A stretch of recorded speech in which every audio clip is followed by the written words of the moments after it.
तो भैया जे के चैप्टर 251 की लीक्स आ गई हैं। देर आए दुरुस्त आए, क्योंकि भैया इस चैप्टर में ना तो एक्शन की कमी है, ना ही पुलाव की कमी है। एंड एक सीक्रेट बहुत ही बढ़िया एंट्री भी हुई है। इनफैक्ट यहाँ तो एक बहुत ही तगड़ी प्लानिंग चल रही है, मेगुमी को किस तरह सुकना के अंदर से निकाल लेना है, वो सब बताऊंगा इस वीडियो में। तो चैप्टर 251 की शुरुआत होती है ठीक वहीं से जहाँ पे चैप्टर 250 खत्म हुआ था। यानी कि यूटा सुकना से कहता है कि तेरे को पता है मैंने तेरा स्लैशिंग अटैक कैसे कॉपी किया, तेरे एक फिंगर का इस्तेमाल करके। तो क्या यूटा के पास सुकना का लास्ट फिंगर है, और क्या यूटा सुकना के लास्ट फिंगर को खा गया है?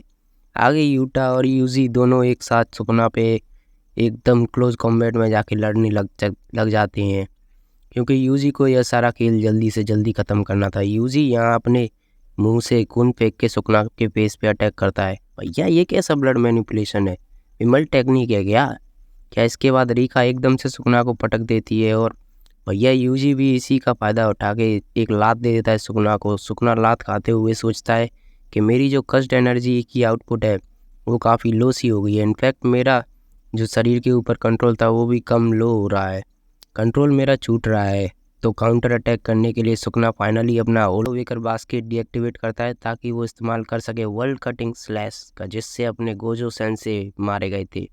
लेकिन ऐसा करने से सुकना को एंजल का जेकॉब लेटर भी लगेगा ना। अरे बाबा, वैसे यूटा को यूजी को पता था कि सुकना कभी भी लड़ाई में ऐसा कुछ कर सकता है, और भैया इसी मौके का उनको इंतजार था, क्योंकि वो लोग सुकना के हाथ को काइंड ऑफ बाइंड कर देते हैं एंड देन सुकना पे धड़ाधड़ अटैक करना शुरू कर देते हैं। इनफैक्ट यूटा तो ये भी नोटिस कर लेता है कि सुकना काफ़ी वीक हो गया है, उसके स्लेसेस बहुत वीक हो गए हैं।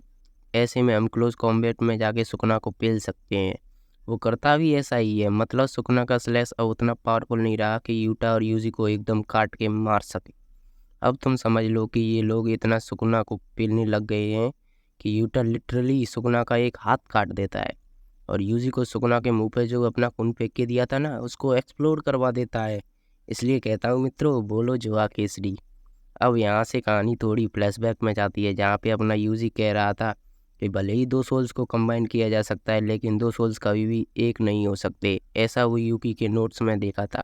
बेसिकली यहाँ इटाडोरी ये कहना चाह रहा था कि वो मेगुमी के सोल को सुकना से कैसे भी अलग करके रहेगा, ताकि तभी हाना यानी कि जो एंजल है वो यूजी से कहती है कि मेरी जो कस्ट टेक्निक है तुम्हारे इस प्लान से बहुत अच्छे से कॉम्प्लीमेंट होगी। क्योंकि भैया पहले तो यूजी सुकना को पेल पेल के उसका जो मेगुमी के शरीर के साथ ट्यूनिंग है उसको हिला देगा, फिर जेकॉब लेटर के हिट से सुकना और भी लोल हो जाएगा, और फिर शायद अपना यूजी सुकना और मेगुमी के सोल को अलग करके सक्सेसफुल हो जाए।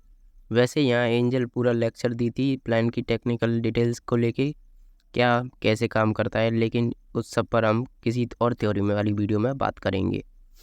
फिलहाल अभी अपन अपनी लड़ाई पर ध्यान देते हैं, क्योंकि यहाँ बहुत कुछ कड़क हो रहा है। यूजी और लीका सुगुना का हाथ पकड़ लेते हैं, उसको खींचने लगते हैं, और उसी मोमेंट पे यूटा मारता है मैक्सिमम आउटपुट जैकब लैडर, और भैया इस अटैक से सुगुना लिटरली एकदम जल बुन गया था। इसके तुरंत बाद यूजी अपना आत्मा हिलाने वाला मुक्का सुकना को मारता है। साथ ही वो चिल्लाता है, भाई मेगुमी फुशिगुरो, उठ जाओ भाई। अब ये प्लान वगैरह तो एकदम मस्त था, कैलकुलेटेड था, लेकिन दिक्कत बस एक थी कि अपनी मेगुमी की जो सोल थी ना भैया, वो एकदम डिप्रेशन में चली गई थी। मतलब ऐसा लग रहा था मानो, मान के चलो कि मेगुमी भैया को अब जीने की इच्छा ही नहीं है। वो बार बार कह रहा था कि I don't care any more. तभी एकदम से सुकना इन तीनों को, यानी कि रीका, यूजी और यूटा, तीनों को वर्ल्ड का अटैक स्लैशेस से मारता है। इस अटैक को देख देख के भैया मेरी तो लिटरली फट गई थी भाई, क्योंकि इसी अटैक से अपने गोजो सेन से टाटा गुड बाय खत्म हुए थे। बट सुकना का अटैक सुकना का अटैक अब उतना भी स्ट्रॉन्ग नहीं है। ठीक वीक है, तो ऑफ कोर्स ये लोग मरे नहीं हैं इस अटैक से, लेकिन चोटिल तो हुए हैं। पता नहीं अब इन तीनों को कौन बचाएगा। एक बंदी फीमेल तो जी वो बचाएगी। जी हाँ दोस्तों, माँ की जेनिन एंटर्स द फाइट, और वो सुकना पे पीछे से हमला करती है अपने सोल स्प्लिटर कटाना से। लिटरली स्टैब कर देती है भैया सुकना को, जैसे कि अपने तोजी भैया ने गोजो को स्टैब किया था। गेगे बहुत चालाक है, वो कॉन्स्टेंट डालता रहता है एक दूसरे को मिला मिला के। नरेटर यहाँ पे पहली बार सुकना को क्रिटिसाइज करता है। भैया सुकना ऐसे फुद्दू प्लान में कैसे फंस गया। लिटरली माँ के पीछे से आके उसको पेल दी, जैसे कि तोजी गोजो को पेला था। सुकना इजीली उसको अवॉइड कर सकता था, but here we are last. मैं एडिटर्स कमेंट में ये रहता है कि डीमन जिसके पास कोई कस्ट एनर्जी नहीं है वो अपने स्वॉर्ड से सुकना को स्टैब कर चुकी है। माँ की बाकी डीमन से कम नहीं है मित्रों। और हाँ, ये मत सोच लेना कि सुकना मर गया, नहीं नहीं, अभी बहुत जान है उसमें, लेकिन मौका अच्छा है, काफ़ी कमज़ोर हो चुका है। हाँ, मामला काफ़ी इंटरेस्टिंग हो चुका है क्योंकि सुकना की हालत बहुत पतली है। कभी भी अपने किंग ऑफ कर्सेस हम सबको गुड बाय टाटा करके जा सकते हैं, और ब्रेक पे होगा तब कोई बात ही नहीं, जैसा होगा पता चल जाएगा। फिलहाल आज की वीडियो में इतना ही। उम्मीद करता हूँ आपको ये वीडियो पसंद आई हो। अगर पसंद आई है तो वीडियो को लाइक और शेयर कीजिएगा। साथ ही इस चैनल पर नए हैं तो हमें सब्सक्राइब भी कर देना। तो मिलते हैं अगली नेक्स्ट वीडियोज़ में, तब तक के लिए गुड बाय।